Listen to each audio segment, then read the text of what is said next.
It's the Elsa Show, conservative views on world news. Brought to you by the Wellness Company. Prepare for the unexpected. And now, it's time for the show. Well, hello, everyone. We have another special show for you today. Clay is not going to be by my side. Do not be alarmed. I have our good friend, Mark Deluzio, with us today. We are talking all things Marxism. Why? Because it is, I don't have to tell you why. You already know why. This is so relevant and so important right now.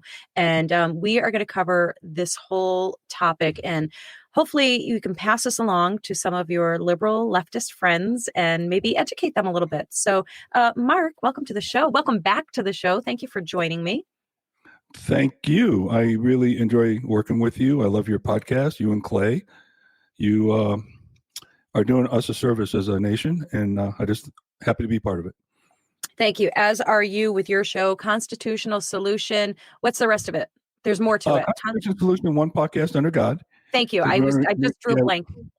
We want to remind people that the Constitution was founded under Christian principles, and people seem to forget that, or ignore it, or deny it, and that's why we put that in there, because there's a lot of biblical implications to the Constitution, even though God's not mentioned in there for a reason, but the Declaration has the Lord mentioned 4 times, and 3 of those times it refers to him being fundamentally the 3 branches of our government, which is the judicial, the legislative, and the executive branch. And if you look at the Constitution, you'll find him mentioned there 4 times, and that's how Jefferson wrote that, and that's how they derived the branches and the checks and balances that go within it. Because God could do all those things, but man cannot. So we had to split the powers up into 3 separate parts of our government. And even then we have a big problem doing it, which we're going to talk about. So absolutely. Yeah, definitely. We must, because again, a huge part of the conversation, as we know, there are people on the left right now being very, very vocal about the uselessness and even detriment, they're trying to say, of the Constitution. Right. And, you know, this all falls right in line with our topic, right? I mean, this is really what everything right now is coming down to. I mean, ultimately it's coming down to good and evil. But, you know, this is the manifestation of the evil, right? So I was thinking what we would do is, I really want to walk through understanding and explaining Marxism, its origins, why it's a problem, and what we're going to do about it. So I'd like to first start off with the backstory of Marxism, Karl Marx. We're going to talk about him. I'd love to go into the differences, because I think people, including myself, I've been doing my research and watching a lot of the Heritage Foundation courses. Great group, by the way. Great group. Yes, absolutely. Yeah. Such a wealth of information, and so well done, so thorough.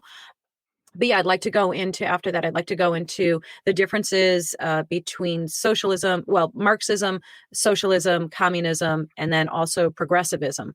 And then, you know, like I said, then I'd like to talk about, and we can weave this kind of all together, but why it's bad, because, you know, I think what they like to do is they like to dress it up with a pretty bow. Like, everybody is equal. Everybody has the same. It's so nice. It's so lovely in community.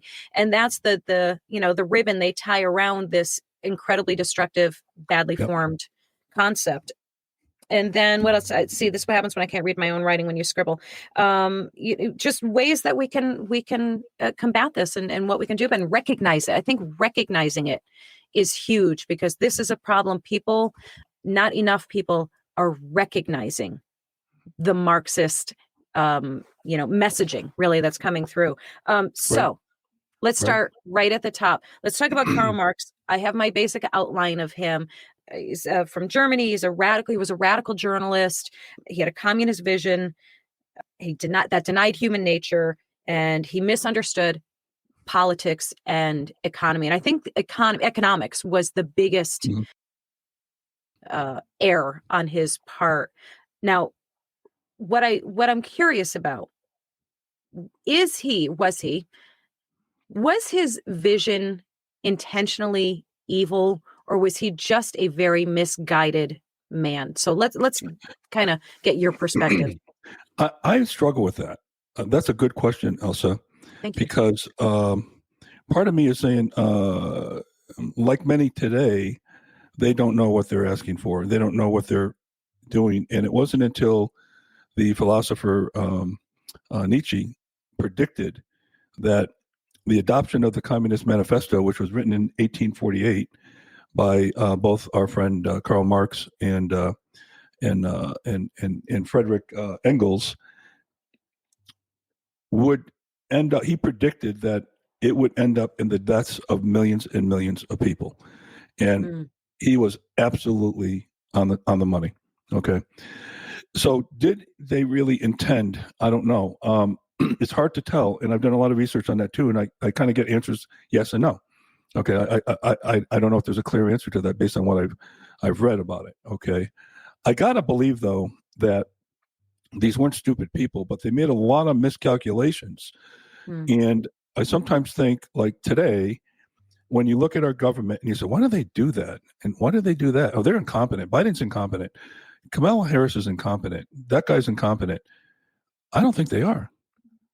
I think they're very competent in terms of what their goal Their is. true mission, right? Their true goal. They're very competent. Yes. Right. And I actually said this to Mark Meadows one time when I was running for Congress. I met him twice in his office in D.C. You know, remember Mark Meadows was the chief of staff for Trump.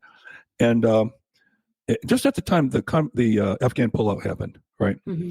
And I said to Mark, Mark, if I wanted to mess up that pullout any more than it happened, I wouldn't be able to do a better job. So that leads me to believe it was intentional. Right. Nobody could screw up that badly. Okay. And it was an exceptional mess. Oh my God.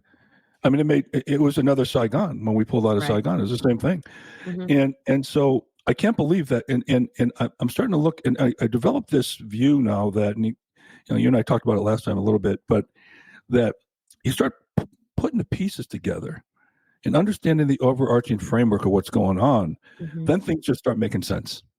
Whether it's our border, our unbelievably abusive tax and spending system that we have, whether it's the crime, whether it's the anti-Second Amendment, which I'm going to talk about in a minute.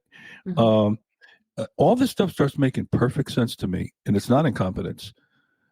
AOC has an economics degree. You don't think she understands supply and demand?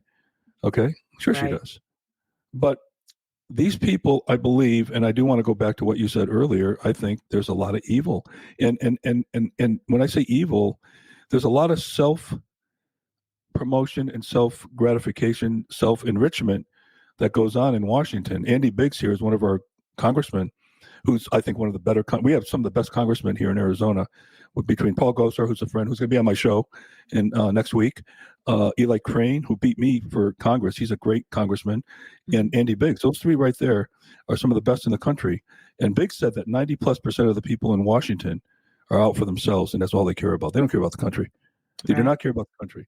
And I just did a podcast yesterday on my show that talked about how we're no longer really a representative government. When you look at the fourth branch of government, all those agencies that are writing law through what they call regulations, we're not represented. That's the executive branch. The president's writing law.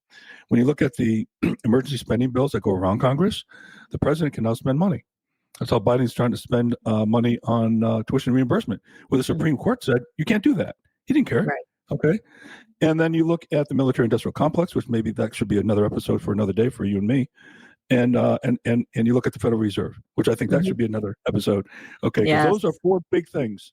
Those are four big things that you're no longer represented. When I had a problem with IRS, with my business, I had to get a certificate for India, a residency certificate. The IRS is going to tell me I'm a resident here. Like, I don't know that, right? It took them 90 days and held up a lot of money for me. Otherwise, they would have held all this tax. When my client's in India, I called my congressman and he said, we have no control over the IRS. We can't affect them. And rightly so, because there is a wall between the executive branch, which is the IRS, is controlled by the IRS, and the legislative branch, which is the Congress, right? But even there though, so I'm not, so who do I call? I called the lady at IRS and I said to her, you work for us. She said, where does it say that? I said, well, there's a little document called the Constitution. She goes, oh, I have to look into that. She said, I'll have to look into that. Wow. Scary. That's scary, Mark. It really is. So we're supposed to be a representative government, but because of these things I just mentioned and others, we're not. Okay, we're not being represented. Our voices aren't being heard. And so that's where we are. But getting back to Marxism, though, let's go back on what this is all about, because you said it earlier. The framework of everything that's going on here is a Marxist assault. Now, I know it sounds like a black helicopter conspiracy theorist, but all my conspiracy theories have come true so far. Mm-hmm. And by the way, I'm not the first guy to call this out. I mean, Robert Wells called this out in 1958, who was the founder of the John Birch Society. And if you go to the Blue Book and read what he wrote, everything, one of my episodes in my podcast talks about that and how everything that he said came true. Okay, his predictions and his accusations, if you will. And I'm just curious, was he treated like a conspiracy theorist of that day? Like, oh, you're crazy. Stop your nonsense. He still is to some degree. He still is. And oh yeah, he was a racist. He was called an anti-Semite. He was called whatever, pick a name. Okay, any kind of phobe he was called. And of course, and again, you and I talked about this last time, that when you have when you start telling the truth, they attack you personally, not the subject at hand. And whenever you see that happening, where they try to demonize you personally, then you won, because then they're just avoiding, and you don't let them default to that. Right. Okay. That's actually the first time that I ever heard the term straw man argument was in the realm of these things when I started becoming more vocal, finding my voice really in all of this, because I had all of the emotions and the anger and the frustration with what I saw happening. We're going back quite a few years now. And I was, way smaller scale, still small scale, but way smaller scale then. And I was mostly arguing with people in my own social media feeds and not on kind of like a world stage of, arguing with people on social media. And I would get these responses from people on the left that I knew that there was a term for. I knew that this was called something, what they were doing. And for those of you who don't know or don't quite know, the best way I can explain it is if you make a statement. I think that the sky is, I love that the sky is blue. And they respond with, oh, so you don't like gray skies? Oh, so you don't like, so that's kind of, they want you to defend a point that you never made. And that's a tactic. That is a thing to get you so flustered and discombobulated and apologizing for things that you never even said. And, the best way to counter that is to simply cut them off and say, okay, well, when you want to ask me about what I actually said, then we can continue the conversation. But if you're going to ask me to defend points that I never made, our conversation's over. And then they're defeated. They can't, there's nothing to come back with. They can't. No. And once I learned that. Something like that, I'd probably respond this way. Yeah, gray skies suck. Who the hell likes gray skies? I mean, but by the way, let's go back. Really, come on. and use some humor, and then you go back. But by the way, I was talking about the blue skies, okay? And let's get back to that, But it's a tactic. You're absolutely right. And a lot of people fall trapped to that. And you see it on the news all the time when people get railroaded into a corner that they never intended to be in. Now you're arguing that point instead of the main issue. And I will say Trump is phenomenal at never falling prey to straw man arguments. That's one of the reasons I hate him. Yeah. There's many and there are good reasons why the left hates him. Okay. Right. Because he's taking money out of their pocketbook. Okay. Out of their piggy bank. But you remember what Ronald Reagan said one time? He said, and I'll paraphrase, he said, it's not that our liberal friends don't know anything. It's that they know so much that just isn't so. Okay. That's brilliant. And that goes back to what you and I talked about the misinformation and the education system, and had to deprogram my sons, Lincoln didn't own slaves, the teacher was wrong about that, that kind of stuff. And so but by the way, the education is part of this, okay, the Marxist agenda. So huge part. A big part. So let me go back on this now. And so the Communist Manifesto, and I would ask everybody out there to get on Amazon for $10 or whatever it is, order the Communist Manifesto. It's not a long read. There are 10 planks of the Communist Manifesto. And that was written back in 1848 by, Karl Marx and Friedrich Engels. We don't talk a lot about him, but everybody calls it Marxism. But the tenets, and I'm just going to go through them. And I want to talk about a few of them. It's too many to talk in the time we have on all of them. One is the abolition of property in land and rents. Okay. By the way, let's just go back to your definition of communism. Communism means the state owns 100% of every means of production. They own everything. Okay. So that means that there's no private business, like your business, no, mine. The state will own that. You work for the state. They want to abolish God, and they don't want you worshiping God. They want you to worship the government, the state, if you will. Okay. So that's pure communism. Then there's other forms of it, like fascism. If you go back to Hitler, Hitler was a communist, but he chose the industries that he wanted to control. He didn't care much about controlling bakeries in Germany, but he did the automobile industry, for example, in all these heavy industrial companies, right? And he used force to do it. And so that's a form of communism, but it's called fascism, okay? Then you take, then you go down from communism into socialism. And socialism is the state, or the government in this case, creates policies that spread your hard-earned income to somebody else. That's basically what that is. Mm-hmm. So in other words, you're going to work hard at your podcast and all your other endeavors and your books and all that, and that profit is going to be spread to me based on some bureaucrat's determination that I need some of your money. Okay. And that is totally, by the way, against the founding principles of this country. Right. If you go back to Madison and some of the others, they have quotes out there that says, I would challenge anybody to look at the federal government as a charity, which means that I can't spend money, my taxpayer money can't go to you. As much as I love you, I can't do that. The federal government can't do that. Well, we do that. Mm-hmm. It also means the federal government can't bail out corporations. It also means that they can't give Elon Musk, as much as he's a great guy, a $5 billion loan or tax breaks to start. But hang on. Yeah. But they do bail out. Yes, they bail out, right? Yeah. Okay. Yes, they do. Just yes, making sure that I'm following. So they're essentially breaking all of the rules. Look what they did with GM. Yeah. They bailed GM out. Okay, when they were under hard times, and we did it with a lot of companies, starting Solera, which was a big waste of money, but it was also unconstitutional. Yeah. So I said this last time, whenever somebody takes money from you, Elsa, and gives it to a third party, whenever the government does that, they own you both now. Right. Okay. And that's what this is all about. This is all about control. Okay. So the abolition of property. So in other words, you don't own anything. Okay. A heavy graduated income tax, which is now what we have. I talked about that last time, how that's a tenet of Marxism. And the graduated income tax is to assure that the people who really achieve are knocked down to make them even with everybody else. Okay. So this whole business about starting where I started in a lower middle class, blue collar, and worked my way up to the C-suite in a major corporation, that stuff doesn't happen anymore. Right. According to these guys, that I should be neutralized. And our 16th Amendment allowed for the graduated income tax. The founding fathers, and this all ties back to our Constitution too, made sure that taxes had to come proportionate from the states. And like I said last time, if New Hampshire represents 5% of the nation's population, 5% of the taxes had to come from New Hampshire. No graduated tax. Now it's the more you make, the more you earn. Actually, I should put it this way: the more you make, the more you're penalized. Okay, right. And that is a tenet that got put in with the 16th Amendment, and people miss that. The abolition.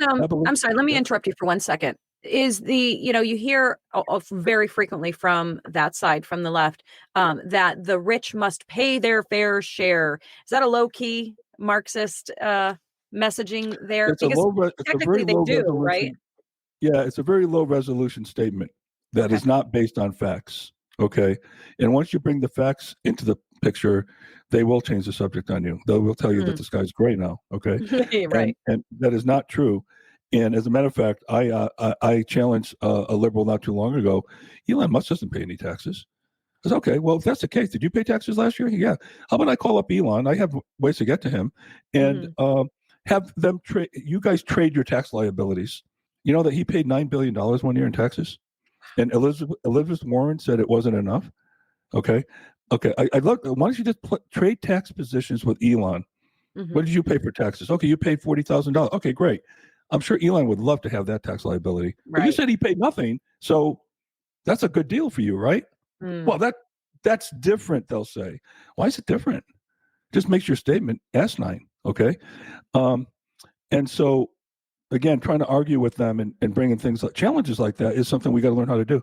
Right. And Mark, you made a absolutely brilliant point there of exactly how to do that. And it's not to, go tit for tat for them. It's to ask them to explain their point, to, to back up what they're saying, essentially like, okay, this is what you're saying.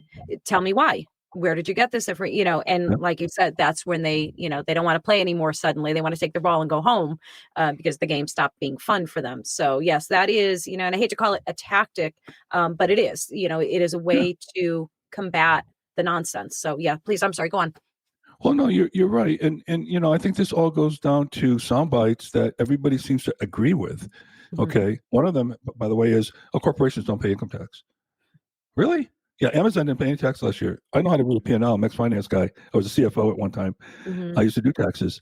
I said, let me pull up their P&L and see how much tax that Amazon paid last year in income tax. Because it's right on their financial statements that they have to disclose to the public because they're a public company.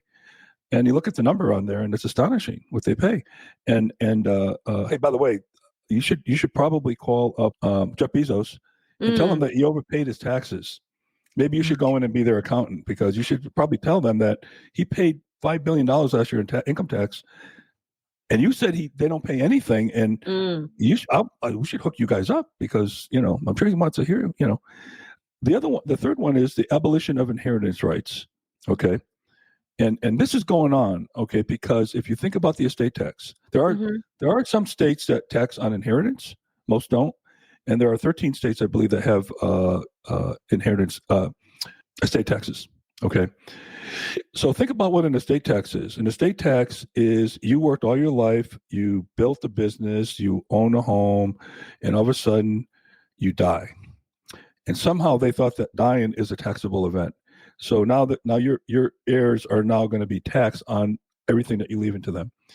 I look at when my son Stephen got killed in Afghanistan, his fiance, her father owns a farm, and right near where you live, and best corn in the world, by the way. And when that property gets valued, if he dies and leaves it to her, it's not a liquid asset. She's going to have to come up with the estate taxes on it. So what does that mean? Wow. She has to sell it.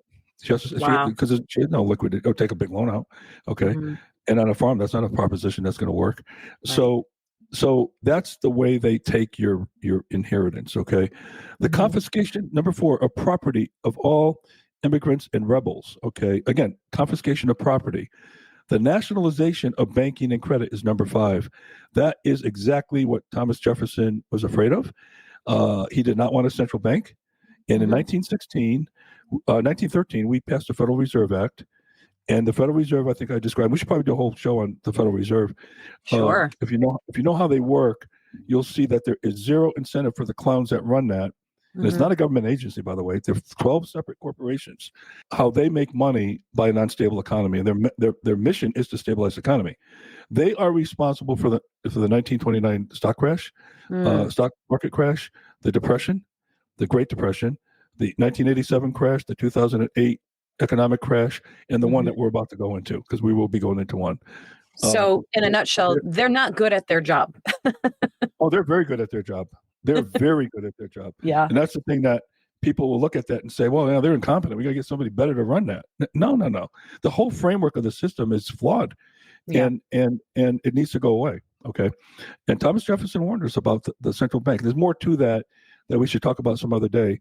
Okay, here's one that you're going to love. Number 6 is centralization of the means of communication and transport.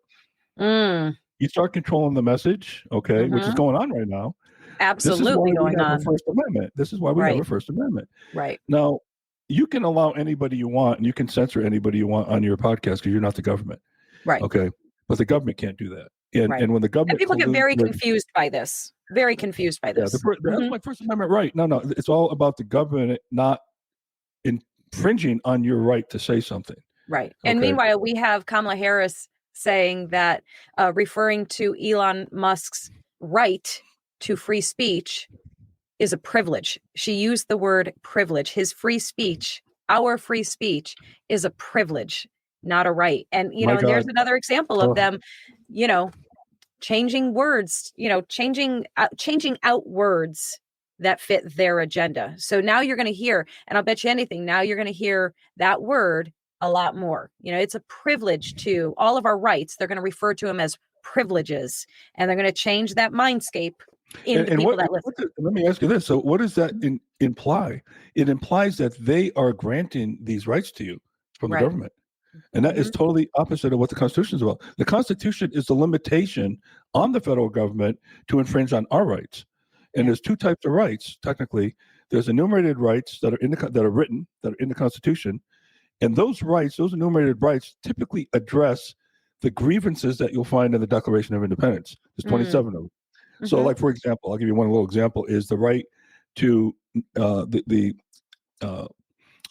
prohibit the government from housing military in your own home. The British were famous for that. So that is in the Constitution, okay? And people say, well, it's not constitutional. You can't do that because it's not in the Constitution. There's other rights that you have called inalienable rights that come from God, okay?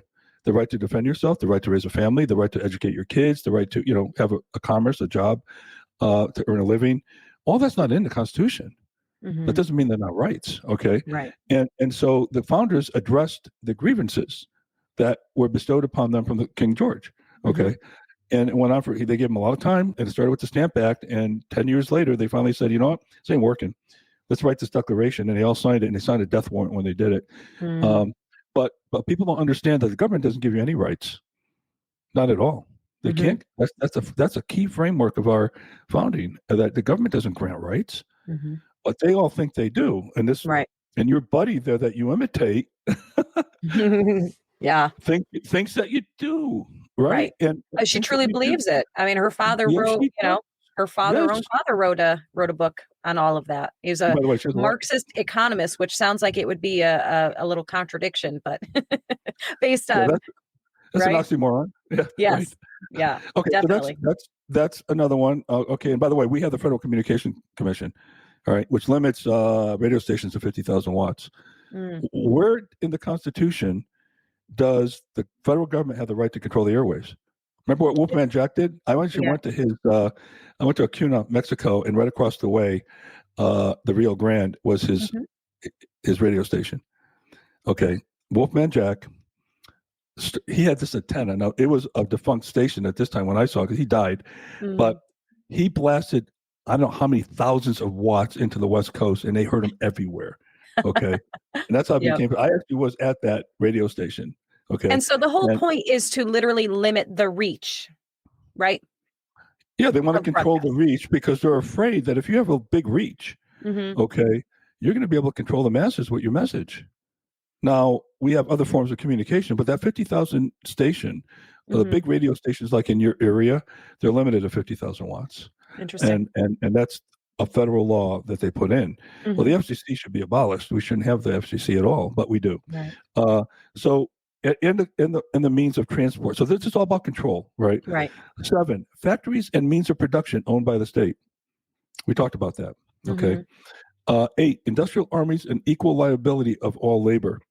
All right. So again, you could be a brain surgeon or you could be a janitor, and I'm not trying to demonize janitors, but those are viewed equal in the eyes of communists. Okay, in terms of their value to society and what they would be compensated at. You should not be compensated more to be a brain surgeon than you should a laborer, let's say, putting parts together.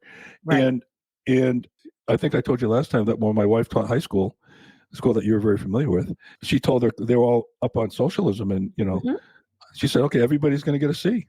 Half the kids were elated, like, I'm going to work my ass off just to get a D. I don't have to do crap now, and I'm going to get a C. This is great. Right. My father's going to be proud of me, And other kids like, I'm not going to be able to go to Harvard. I'm not going to make the honors society. I'm not going to. I can't get a C in this class. Right. You guys, you want socialism? Okay. This is it. So, and therein lies, if people want to say, well, what's so bad? I mean, obviously the list is long, but if somebody says to you, why is socialism so bad? It sounds pretty nice, Well, it eliminates any incentive to try, to achieve, why do you care? Like it will, at the very best, lend to a sense of like apathy, like who cares? Doesn't matter what I do. It doesn't matter what I do because I'm always going to be at this level. I don't have to, strive. I don't have to, basically do anything to improve, So, I mean, that right there, if you don't want to look at anything else as far as the box of negatives, which is overflowing, that right there, like you lose all drive and incentive to achieve and to succeed and to do better and be better at anything and in anything. So, it makes me a little crazy, Mark, that this isn't so obvious. It's very frustrating to me, and I'm sure to you and anyone who understands the bigger picture of this. It's very frustrating when you hear otherwise pretty intelligent people sit there and say, well, social, it's not a bad thing. It's a good thing. It's good. It's nice. How did you get to this point in life and think that this could ever turn out well? I mean, how long is the list of failed socialist / communist countries? I'm just gonna go down a short list. Soviet Union, right? There's a given. East Germany, Indonesia, Czechoslovakia, Cuba, North Korea, Ethiopia, Cambodia, Venezuela, and Albania. That's the list I have. I mean, no one, correct me if I'm wrong, Mark, no one can give a list of socialist countries that have or are succeeding, correct? That's right. And many of those that you mentioned are communist countries actually too. There's a fine line. I told you last time that the socialism one bleeds into the other. Is that correct? Right. It's a blur, right? And that's why you don't recognize it sometimes, because the benefits, I put those in air quotes, okay, but the benefits of socialism, as perceived by those who don't understand that it's the proverbial frog in the pot in cold water that's being turned up very slowly. Okay. And sooner or later the frog starts boiling. And that's what's going on with socialism. And they're right though, because as I told you last time, there will be winners in socialism, in communism. It just won't be you. Yeah. That's what I tell people. It won't be you. You're being used right now. Okay. As a useful idiot. I hate to be insulting, but you're a useful idiot to them. And once they don't need you, you're out. And a good example, the best example of that is Joe Biden. Wow. Yes, you aren't kidding. They kicked his ass out. In all due respect, that was wrong for the people the thousands that voted for him in the primary. Yeah. Okay. As much as I disdain Biden and his policies, they abridged the Constitution by installing Kamala Harris, and just they don't need him anymore. He wasn't going to be useful. Right. And if they could do that to the president, believe me, they could do that to you. Okay. Right. And that is to me one of the best things that happened. Yeah. Well, it opened eyes, right? It at least opened some more eyes that were closed. I hope, man, and not nearly enough, because I see them in my social media news feed. They're, they just in lockstep with the I'm with her, and vote for Kamala is a vote for democracy, and that one like I blow a gasket every time I see that, and I have twice now broken my rule of do not engage on the personal level with people that I are friends with, and I had to. I'm like, I'm sorry, can you explain to me how a vote for Kamala Harris, who was chosen for you as the Democrat nominee that you had no say in, who had, the lowest approval rating, who's now your messiah, essentially, your queen, your goddess. Like, explain to me how that is what you're calling it. And of course they can't. They can't. Well, and explain to me also how she's going to fix the economy when 2 months ago she said it was fine. Right. How she's going to fix the border when 2 months ago she said the border is fine. Right. When 2 months ago she said Biden is sharp as a tack. How is she going to fix these things if they presumably are already in great shape? Okay. So, she's boxed herself in, right? Because no matter what she says, it's, if she says this needs fixing, which is, she's been on that page. We're going to fix this. We're going to, improve that. We're going to do these things. And then, of course, the question is, well, you had like 3.5 years. Why haven't you done a damn thing? Why? She can't win. She shouldn't win. Like, literally, she should not win. What's scary though is that, and again, I was talking to Carrie Lake about this last night. The polls are all messed up too. You got to remember who's doing these polls. Right. Okay, so the real poll is going to be on November 5th, as long as, and there will be cheating. Okay. Yes. You got to remember, Republicans count votes and Democrats count ballots. It's a big difference.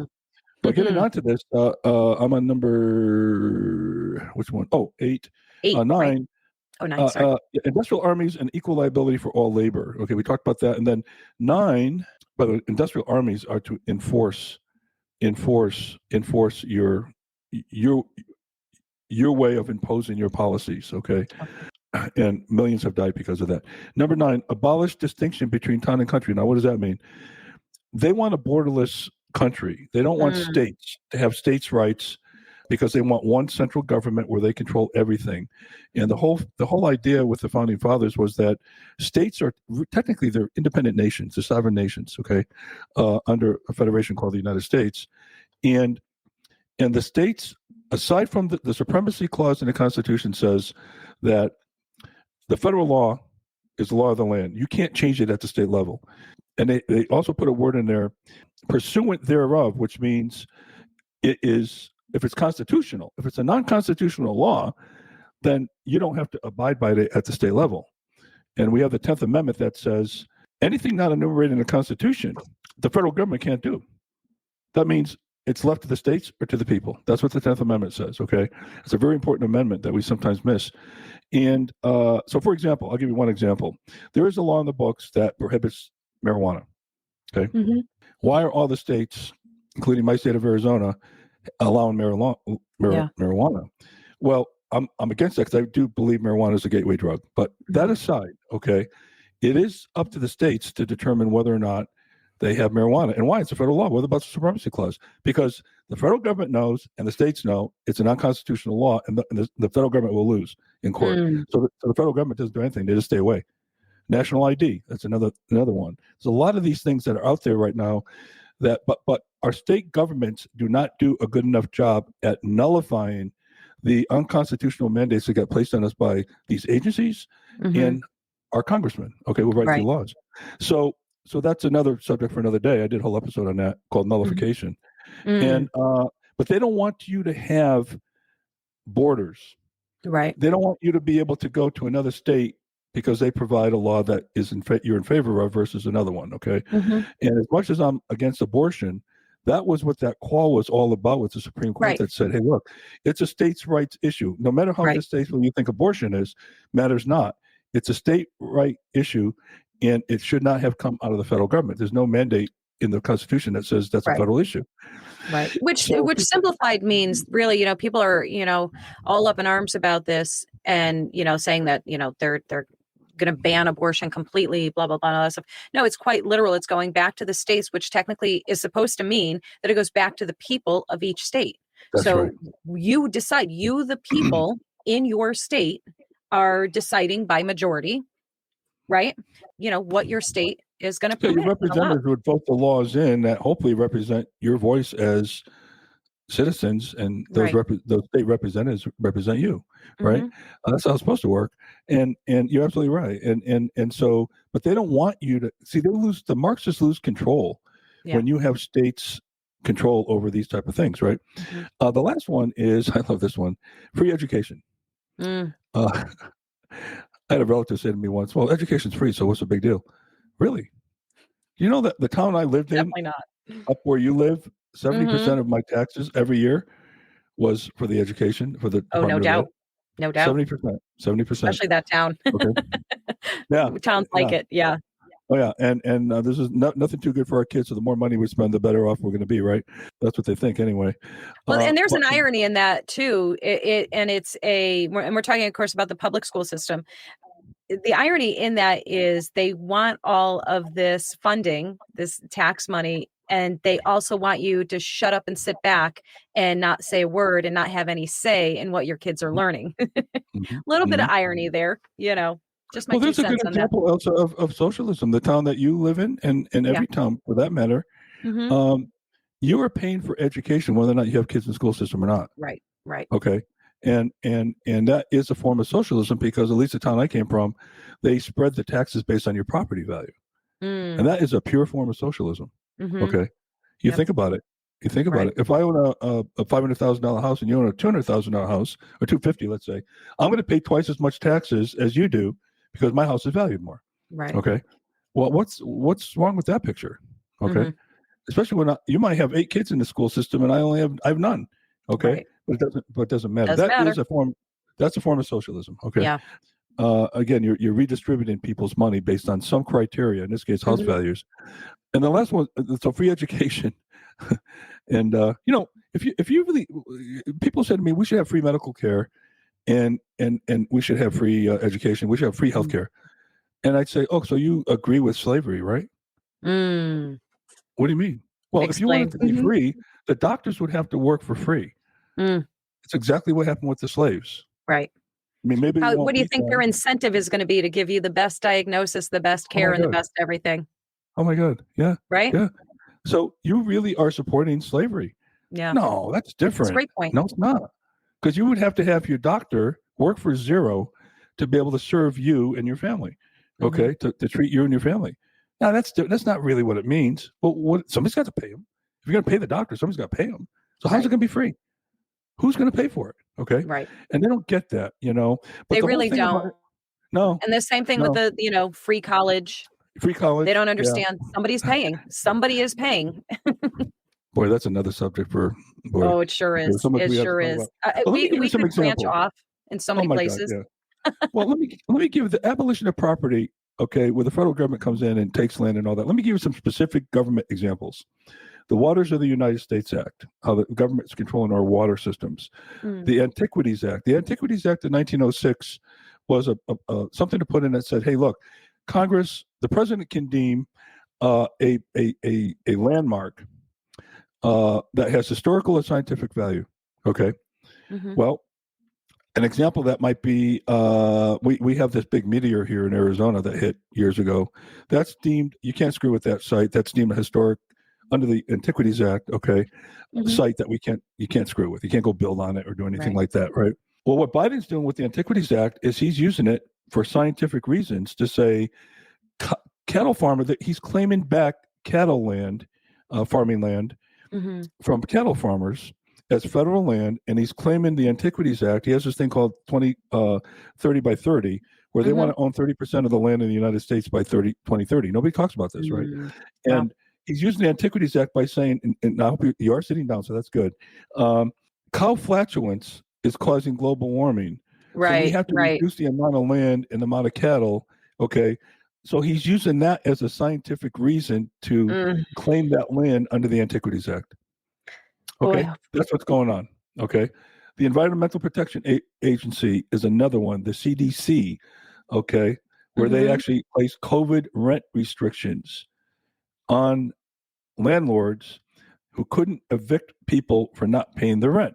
What happened was the landlords lost their property because they couldn't pay their mortgage. Guess who took over the properties? The banks, surprise, the financial surprise, institution, and all the big donors that contribute to these politicians. Okay? Yes. Follow the money all the time. Okay. Taxation, zoning, regulate, all this stuff. These are specific examples. Okay. And I just go back to the biblical conflict on this because I want to tie that in. There's something called the 10 Commandments. Number 8 is thou shalt not steal. And number 10 is thou shalt not covet thy neighbor's goods. I don't know. I'm just I'm a simple guy. Just saying. Okay. Yeah. Okay. Right. The heavier progressive income tax, I think we talked about, but we do have that with the 16th Amendment now, where we didn't have that before. The founders were very key, very, very, very, keyed into the fact that we can't tax people based on their progress. Okay. And that we have to, now one thing, for example, that Sweden has that's right. People point to Sweden as this successful socialistic country. Sweden is actually a capitalistic country, if you really understand what capitalism is. But they have socialistic policies, okay? Right. Everybody there pays taxes. Everybody. From the janitor to the CEO. And matter of fact, your hourly worker will pay 60%. Okay. And so they got that right from I'm not saying the 60% is wrong. I was going to say, whoa. Okay. But they got it right because 50% of the people in this country don't pay taxes. Okay. And if you think about that, you're going to run for office and you're going to say, I'm going to cut the cost of government. First thing they think of is my benefits are going to get cut. Yes. Because they're not paying for it. Right. Okay. So that's what's going on here. And then again, the biblical conflict, I have Luke 3:12-13 says, collect no more than you have been ordered to. Which the tax the tax collectors in the Bible all got a black eye because they abused their power and took more than they should have. And that's exactly what's going on right now with our Absolutely. government. Yep. Okay. Very, very clearly. And, it's one of those things that goes back to something that we were kind of saying earlier that, or I was lamenting that, how do people not see this? How are they so blind to it and so accepting of all of it? And it comes back to that this has been done incrementally, very slowly, very gradually, very quietly, right? And they didn't notice. We didn't notice that all of these rights were being taken away from us, and terms and conditions and all of these things changed and altered in these little baby steps. And then when it was so obvious, which is now so obvious, is when people are waking up and saying, whoa, wait a minute, something's not right here.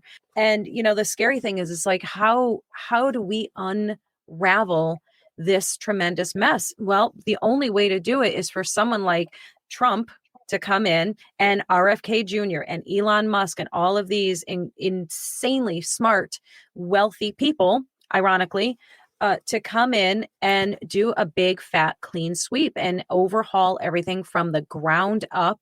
And that is, of course, why the root of why there was so much, resistance is like the understatement of the year, right? But so much resistance to Trump, because that is the truth, because he sees it, he's calling it out, as well as RFK Jr.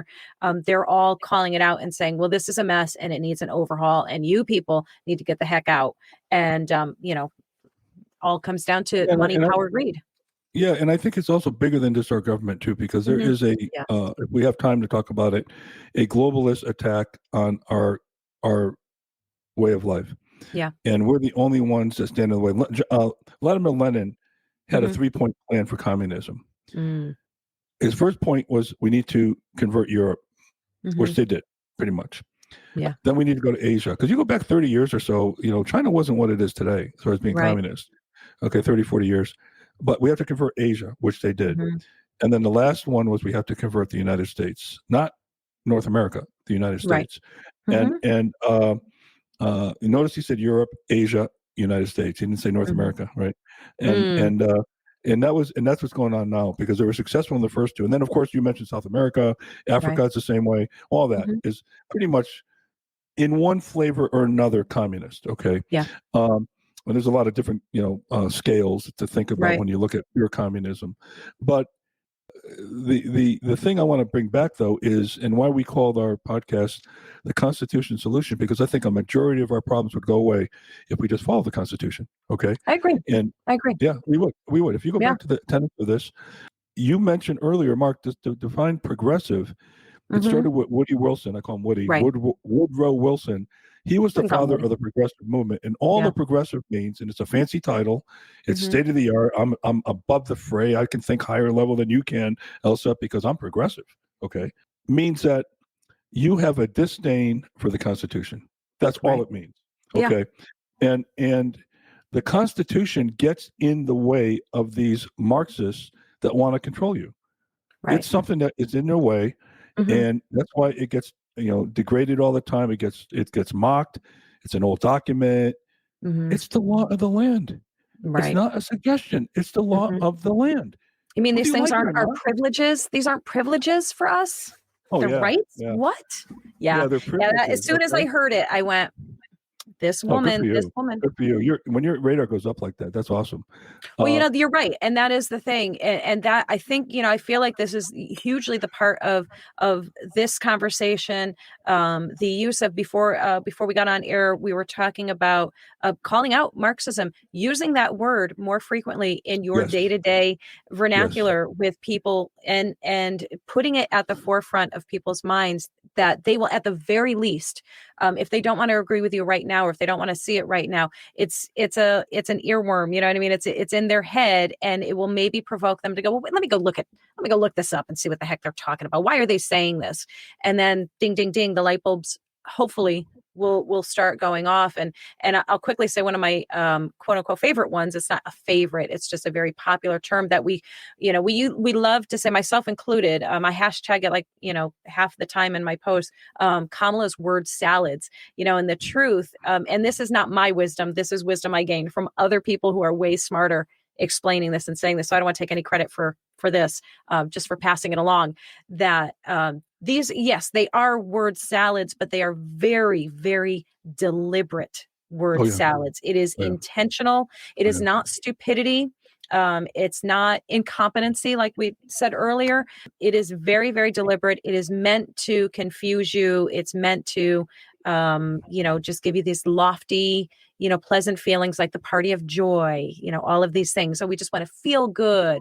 And, isn't that so everything it angers me. I'm segueing for one split second. It angers me, the use of the term joy, because to me, joy is such a biblical connotation. Joy, rejoice, all of those things. So it irritates the daylights out of me that they're trying to take that, as their little slogan. But whatever, her phrase, her very, very famous phrase that she uses over and over again. She probably stopped because we make fun of her all the time. But see what can be unburdened by what has been.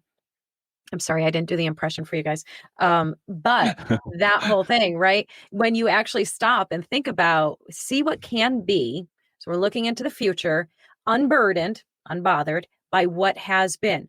By what has been, what are we talking about? History? We're talking about history. We're talking about everything that got us to where we are today. We want you to forget all about that. Don't think about any of that. Just forget it. Let's just focus on now and all of our joy. And, so very, very sneaky means of just brainwashing and manipulating. It is exactly what it is. Exactly right. By the way, I had a very interesting take on that whole unburdened crap. Okay. Mm-hmm. That she had. So last night I went up and I was asked to introduce Carrie Lake. Carrie Lake's a friend of mine. She's running for Senate here and endorsed by Trump and all that. And I'm helping her with policy and stuff like that. Right. And she had a very interesting statement. The unburdened by the past is code for we want to be unburdened by our Constitution. That's a very interesting take. And I hadn't thought about that. But when Carrie Lake said that, I said to her later, I said, hey, Carrie, that's insightful. I'm mad at myself. I didn't get that, because I usually pick up on it, but it's like, wow, yeah, that unburdened by the past. So forget about our history. Right. When you tear down Thomas Jefferson at the University of Virginia, a school that he founded, okay, and put his ass on the line for this country, because he would have been, as we said last time, disemboweled. He would have been tortured, not until though his family was in front of him. That's what the English would have done if we lost the war. Yep. Okay. And we have to tear down his statue on a school that he created. Awful. Oh my God. It's just madness. It's ignorance and madness, and very scary. And I think, our purpose and our point, going forward now and going forward is to really educate people, wake them up and help them see what's really, really happening right underneath their noses and before it's too late. And I know every election cycle, we all say this election is so important. It's so crucial to the future and to, really, guys, this one is so important. And I, along with many people, believe and feel very strongly that if she stays in office, we're kind of done for. Like we will be in the midst of the fall of our nation. And she's been installed. Most of our presidents since Woody Wilson have been installed. Mm-hmm. They haven't been elected. They have been installed. Most of them, not all of them. Okay, and Trump being an exception, a big exception. Right. But I want to just move into a little bit of the globalism here, because in the Marxist agenda, and I know we're running out of time, but I want to just talk about a couple of things here. The World Economic Forum. There's a million of these type of groups out there. Okay. Yeah. That are just anti-American, anti-capitalistic groups, and they all comes in different shapes and sizes. One being the United Nations, which started with the League of Nations that Woody Wilson created. So he did not want to be bound by the Constitution, and he was installed by J.P. Morgan and all the industrialists. And I don't know if the Federal Reserve Act, and we'll talk more about that maybe another day, but was passed. The Federal Reserve Act was passed on December 23rd, 1913, when Congress was away and only a few remained. But right around Christmas, that's when they snuck it into the American people, and nobody complained. Okay, that's how they did this, right? And then Woody signed it. But when you look at the globalist agenda, and I like to look at the World Economic Forum as a pinnacle of what this is, run by Klaus Schwab, these people, and believe me, if you don't believe me, ask them, are the smartest people that know best, okay, for you and me, okay? And guys like John Kerry, Al Gore, and all the other clowns in there. You got Tim Cook, who runs Apple, who thinks that China is the model that we should model ourselves after here in the United States. Okay, and most of his product is made there. I've been there. I saw where his product's made by a company called Foxconn. Right. But let me just read a couple quotes from Charles Schwab, sorry. Klaus said, China is a role model for other nations. Okay, these are his quotes. This is not my quotes. This is not my opinion. Right. This is what they said, okay? I'm just going to read a few of them. Capitalism as we know it is dead. Mark Benioff, one of the globalist leaders over there. The whole way we do business will have to change. Angela Merkel. Capitalism is the worst of all economic systems. Neil Ferguson. It is government's responsibility first and foremost to create an environment where corporations will behave. Then be some Mayo. Now think about that. Who's going to set the rules for behavior? Okay, you? Right. Won't be me. Right. Won't be you. Okay. Nope. I love this one, John Kerry, and I'll finish with a really good John Kerry one. Okay. When you start to think about it, it's pretty extraordinary that we, select group of human beings, are able to sit in a room and actually talk about saving the planet. Wow. No ego there, right? No ego. You got the smartest guys in the room. And again, if you don't believe me, just ask them, okay? Exactly. But this is my favorite, Elsa. This is my favorite. And there's others too, by the way. I'll send you this presentation. This is John Kerry. So how do we get there? It's money, money, money, money, money, money. Did I miss a money? That's his quote. Okay. You see what this is about? Yeah. 1, 2, 3, 4, 5, 6, 7 monies. Wow. That was his quote. Okay. Wow. That's his quote. Okay. And you got to remember, and I think you know this is better than anybody, is that communism doesn't work without a complicit media. Right. Okay. It doesn't work. And I just, in this presentation, when you get it, I'll show it to you. Here are the people of Time Magazine's Persons of the Year over the years. We had people like, Greta Thunberg is, she was like unbelievably insightful and informative, and where she got her science degree, she just blew me away. How her knowledge of so brilliant. Oh my God! Shouldn't we be dead by now? Shouldn't Earth have imploded by now? I should have died according to her 10 times. I'm a little bit older than you, and I remember in the 70s it was global cooling. Yes. When that didn't work, they changed it to global warming. Right. When that didn't work, they changed it to climate change. Now they cover both ends. Yes. Okay. Just call it climate change. Then we can just switch back and forth anytime we want. Right. Yeah. We can control the climate, right? Well, then stop the hurricanes so they don't hit Florida, Right. Time Person of the Year, Angela Merkel. Al Gore. Barack Obama. By the way, Barack Obama won a Nobel Peace Prize before he took president. He did nothing. Trump should have won 3. When he broke the peace deals in the Middle East with Bahrain and UAE and all that with Israel, he should have won literally 3. And believe me, if that ever happened, it would never happen with Obama because he's an anti-Semite. When you have Al Farrakhan to the White House and celebrate him and embrace him figuratively and physically, and you tell me you're not an anti-Semite, why would you have Farrakhan to the White House? Right. Okay. Exactly. So Barack Obama was one, Al Gore, Bernie Sanders, Putin, man's time of the year. And my favorite is Adolf Hitler. Yeah. How about that? Okay. How about that one? And they always, they backpedal by saying, well, we're not saying that we think they're so great. It's just that they were the most influential of the time. Blah, blah, blah. Yeah. It's, it's very overwhelming when you realize how interwoven this all is. They all are. And what a massively big, huge enemy, honestly, that we are up against. And it's not to say that it should make us, roll over and take it. But awareness and understanding and realization is really the foundation of resistance to what they're doing. And man, oh man, I mean, again, if we can do anything, and I mean collectively, not just you and I mean collectively, people who are paying attention can be vocal, can be out there and sharing what we know and understand, and just encouraging people to educate themselves, look at what's happening right underneath your noses, and yes, that it is global. It is overwhelming. It's overwhelming. It's disheartening. All of those things, but knowledge is power. I always think about try to get in the heads of these people in the globalists. Okay, we keep saying communism and globalism, right? But here's the thing: if you understand the Communist Manifesto, which isn't all that hard to understand, and you go to that one tenet that says they want borderless, states and countries, right? They want one world order, is what they want. And then they say, well, we support communism. Okay, so let's play that out. Let's say, okay, you got China as communist, you've got Cuba, you've got Venezuela, you've got all these other countries, you've got Russia, and go down the list of all the communist countries that, let's say everybody's communist. All of a sudden you have communist regimes, and that's not good for the globalists. Okay, because now they're going to lose power because each one of these communist regimes is making their own call. Right. So the globalists are no longer in power. So in a sense, the same way that the socialists are useful idiots to the communists, I think the communists are useful idiots to the globalists.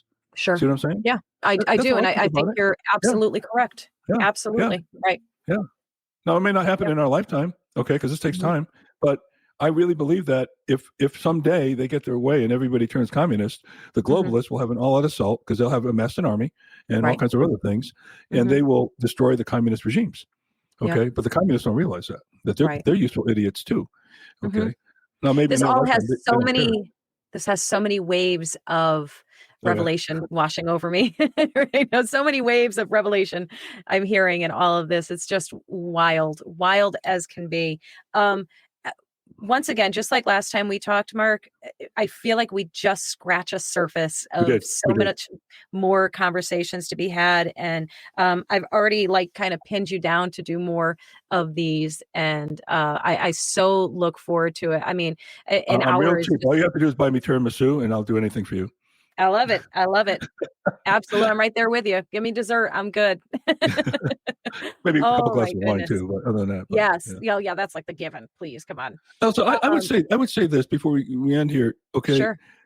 I told you last time, I'm a pretty good problem solver. I learned from the best in Japan and all that and all my studies there. And the way I look at this, the fundamental root cause of everything, you can argue about the Marxist agenda and the people want to make money and profit from this and communism and all the other things we talked about. But to me, it's our divorcing ourselves from God. I agree. Yes. That to me is the fundamental hall pass for allowing them to do what they're doing. Okay. Right. Because when we divorce ourselves from God, and I think it was John Adams that said that our Constitution won't work without a moral and religious people. Okay.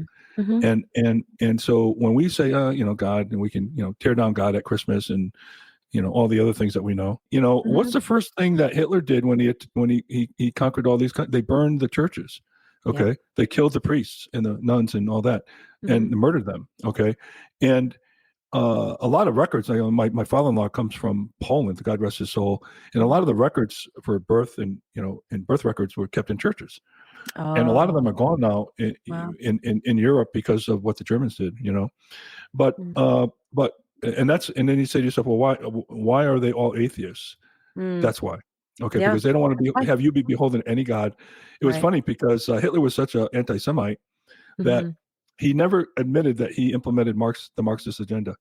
Wow. Okay, because he was Jewish. Oh, of course, yes, of course. Fact of the matter was he wasn't Jewish. Okay, right. But Hitler thought he was. Okay, so he just denied he did everything that the Marxist agenda called for, except for and just called it his own, basically. I'm not right. Marxism because he was Jewish and he was wrong about that. He was wrong about a lot of things, but he also, and maybe another subject for another day, he also idolized Margaret Sanger's writings on eugenics, which is founder of Planned Parenthood. Founder of Planned Parenthood. Yep. And I believe her first clinic was in downtown inner city Detroit. Because and by the way, it's not an opinion. It's like her writing that says we have to eliminate the black population. Yes. and we're still being She wrote a duped by that letter because- to leaders of Black churches, right? Yep, To yep. yeah, Yeah. to say, Hitler hey, let's idolized her. downplay this a little bit, but yeah. Yeah. And many people think that his whole extermination scheme, by the way, if you want a lesson in human behavior someday, we could talk about that, about how he split the duties up because it was really causing a huge mind warp on the guys that had to kill all these people. He split this up into about 10 divisions of labor so that nobody was accountable. It's kind of like when you're saying, well, I know I voted for Biden, but I'm not, it's not, I didn't cause all this. No, you're complicit. Right. Okay. Yes. But when you do 1/10 of killing somebody, you don't feel that you really killed them. Yeah. And they were unbelievably, they were masters at psychology. I was going to say they were diabolically brilliant, you know, and that's not a compliment. Yeah. No, that's right. That's the right way to say it. That's the right way to say it. So I think God is the key to this whole thing. Yes. And it's easy to work on emotion. It's hard to be a conservative because you have to do your research. You have to have the faculty to be able to do it. Know how to do research. Know how to argue and debate and know what's BS and what's not. And as much as I think I know, and I've done a lot of work on this, I'm sitting here saying, how much more don't I know? And especially when it comes to the underlying operatives that are tearing us down. There's stuff going on right now that none of us know about. I'm smart enough to know that. I just don't know what it is. Okay. So I've always been a fan of the saying, what I know best is that I know nothing. and the older I get, the more I know what I don't know. Yeah. Yes. That's true. So true. Hey, when I was 20, I knew everything, by the way. I knew everything. And I was going to live forever. Right? Didn't we? We had all the answers. All you had to do was come ask us as 20-year-olds. We knew everything. I was brilliant. I was brilliant. Absolutely. Yeah, you're right. Older I get, the less I know.